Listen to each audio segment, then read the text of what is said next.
Hey, book lovers! Welcome back to BookBlink, your go-to channel for quick and engaging book summaries. Today, we're diving into Atomic Habits by James Clear. This book is all about how small changes can make a big difference in your life. Ready to get started? Let's jump right in. 1. The Power of Atomic Habits. First up, James Clear breaks down the concept of atomic habits. These are tiny, almost minuscule changes that, when consistently practiced, can lead to significant improvements over time. Think of it like compounding interest, but for your habits. Instead of aiming for drastic overnight changes, focus on 1% improvements each day. It's way less overwhelming and totally doable. Small habits might seem insignificant initially, but they compound over time to produce remarkable results. For example, if you improve by just 1% each day, you'll be nearly 37 times better after 1 year. It's all about the long game. You won't notice these changes immediately, but over months and years, they make a huge difference. Imagine wanting to get fit.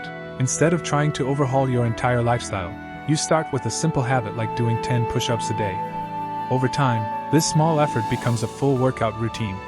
Clear uses the analogy of an ice cube melting. At first, the temperature changes don't seem to have any effect, but once it hits the melting point, the ice starts to melt. Habits work similarly. It's often the early stages that feel most challenging because you don't see progress right away. But if you stick with it, those tiny changes add up and eventually lead to a breakthrough. 2. The 4 Laws of Behavior Change.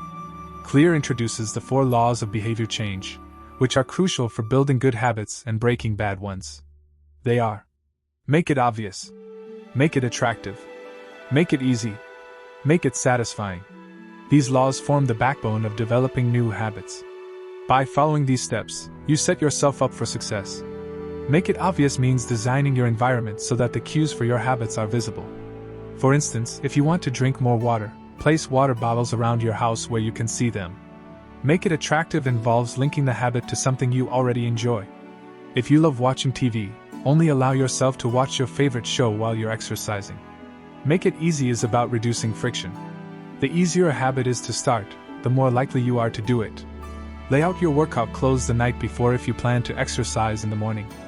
Finally, make it satisfying.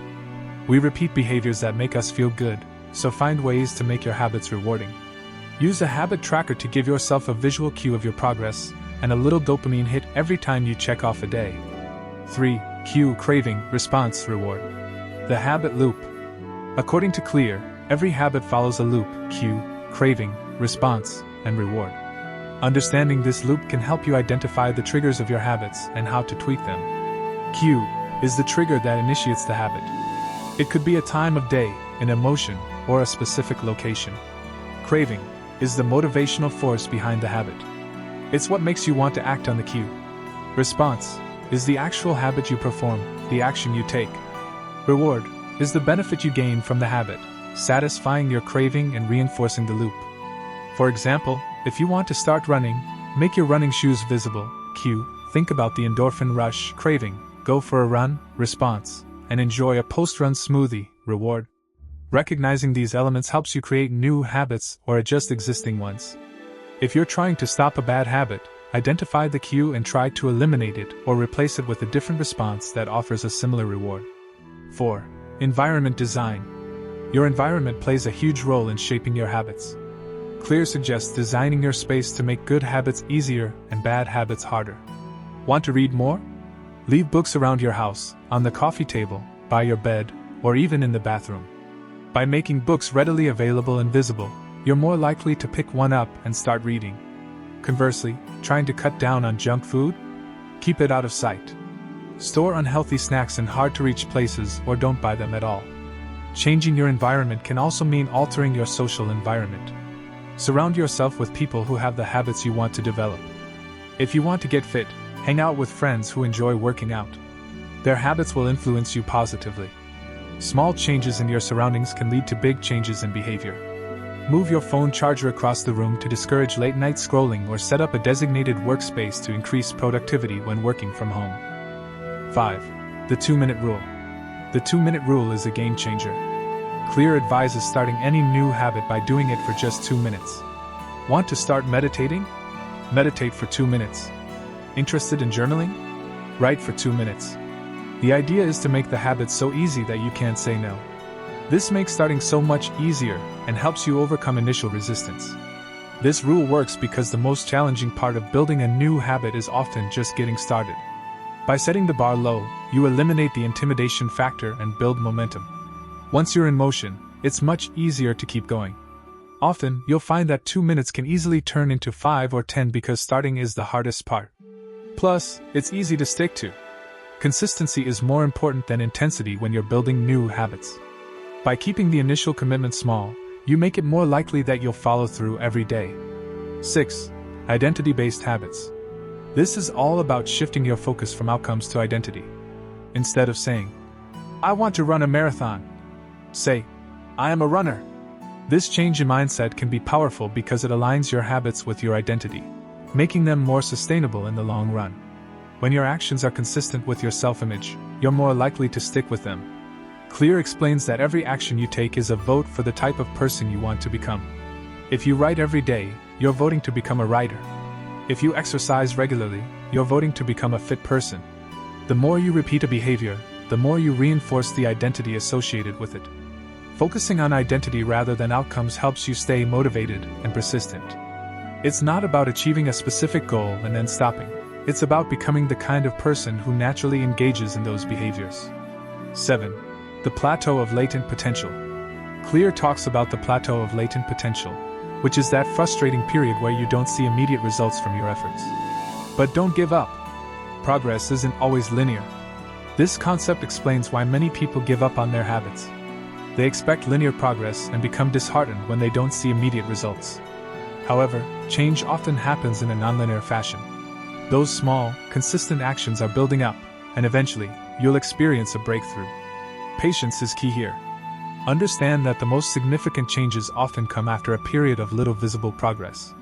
It's like heating a pot of water. You don't see much happening at first, but once it reaches a certain temperature, it starts to boil rapidly. Clear emphasizes the importance of sticking to your habits even when it feels like you're not making progress. The real magic happens when you persist through the plateau. 8. Habit stacking. Habit stacking is about linking new habits to existing ones. This technique leverages the habits you already have to build new ones. For example, if you already have a habit of drinking coffee every morning, you can stack a new habit of reading a book right after. This makes it easier to remember and stick to new habits because they're anchored to something you already do. Another example might be if you want to start practicing gratitude. If you brush your teeth every night, you can stack the new habit by thinking of 3 things you're grateful for while brushing your teeth. The existing habit acts as a cue for the new one, making it more likely you'll follow through. Habit stacking works because it takes advantage of the neural pathways already in place. You don't have to create a new routine from scratch, you're just building on what's already there. 9. The Goldilocks Rule. The Goldilocks Rule states that humans experience peak motivation when working on tasks that are right on the edge of their current abilities. Not too easy, not too hard, but just right. This keeps you engaged and pushes you to improve without overwhelming you. If a task is too easy, you get bored. If it's too hard, you get discouraged. The sweet spot is where the task is challenging enough to keep you interested but not so difficult that you feel like giving up. Clear suggests that finding this balance is crucial for maintaining motivation and achieving long-term goals. By continually seeking tasks that are just beyond your current abilities, you keep yourself in a state of flow, where you're fully immersed and enjoying the process. This principle can be applied to any habit. If you're learning a new skill, break it down into progressively challenging tasks. If you're working out, gradually increase the intensity. The key is to stay within that optimal zone of difficulty. 10. How to break bad habits. Finally, let's talk about breaking bad habits. Clear suggests inverting the 4 laws of behavior change. Make it invisible. Make it unattractive. Make it difficult. Make it unsatisfying. By doing the opposite of what helps you build good habits, you can effectively break bad ones. Make it invisible. Reduce exposure to the cue that triggers your bad habit. If you're trying to cut down on junk food, don't keep it in your house. Make it unattractive. Reframe your mindset to see the negative aspects of the habit. If you're trying to quit smoking, focus on the health risks and the money you're wasting. Make it difficult. Increase the friction for the habit. If you want to stop checking your phone so often, put it in another room or use apps that limit screen time. Make it unsatisfying. add a consequence to the habit that makes it less rewarding. If you're trying to cut down on spending, impose a penalty on yourself for every unnecessary purchase. By making bad habits less convenient and less enjoyable, you can gradually phase them out of your life. And there you have it, 10 powerful insights from Atomic Habits by James Clear. Remember, it's all about those tiny changes that add up over time. Like this summary? Don't forget to like, share, and subscribe to BookBlink. Share your thoughts in the comments below. Stay tuned for the next video and happy reading!